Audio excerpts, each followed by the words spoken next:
So, breaking news. This just in. Wilder has exercised his arbitration to get the third fight with Tyson Fury. So, the Fury and Joshua fight seems to be off at this point or in danger of not happening. So, listen to a lot of information on the web and from different media sources about the fight leads me to think that we were all tricked and lied to from the very beginning about this Fury and Joshua fight even possibly happening, right? We hearing locations in Saudi Arabia, we having dates, and potentially in August of this year, all with all while knowing that Wilder was in the wings with a signed contract by Tyson Fury that a third fight had to happen. So how is promoters Eddie Hearn and etc., even in talks to have a fight with Tyson Fury, knowing that that is on the table? I don't think it was any secret. Hasn't been a secret. So again, another example of the shifty politics in boxing. So we again as fans suffer. We have to wait and see what happens. Does Wilder actually take step aside money that he may or may not be offered, which is thrown up in the air by Bob Arum as of today to say that he ain't paying it because it's too expensive. Just let's get rid of him. A lot of talk. A lot of talk out there. A lot of smoke and mirrors.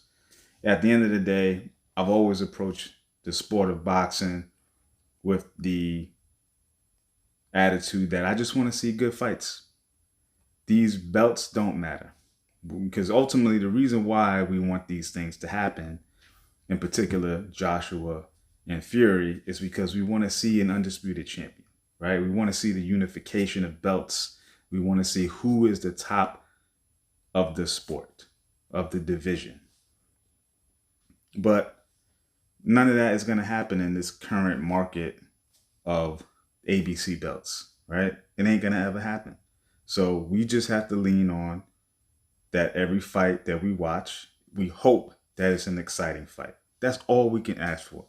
Who the champ is becomes irrelevant to some extent. Maybe sometimes we get a champion versus champion and we get a unification, but to get an undisputed champion when you have mandatories, you've got Usyk who already took step aside money or was going to take step aside money. It makes it all so complicated that, you feel for the fans first, obviously, us as fans, you feel for us first.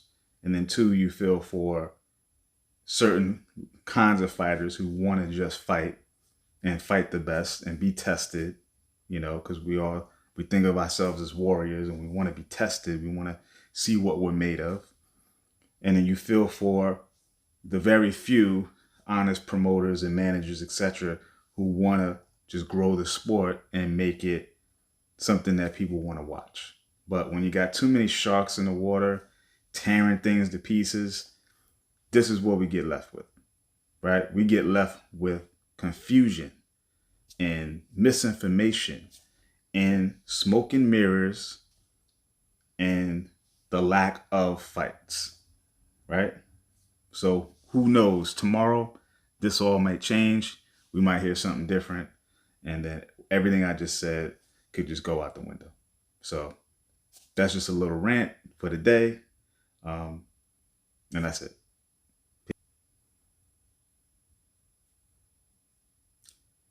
If Wilder does take step aside money, what does he do next?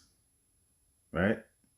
Because the threat is if Fury loses to Joshua, if that happens in lieu of him taking step aside money, then he doesn't have a contract with Joshua to fight.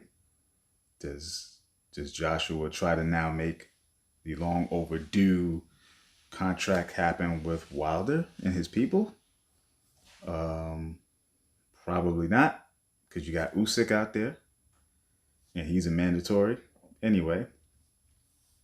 Um, what does Wilder fight Andy Ruiz, PBC fighter, who came off a pretty tough fight with Chris Arreola that he should have just won easily, but Arreola showed us something different. And it gets crazy, right? Don't know.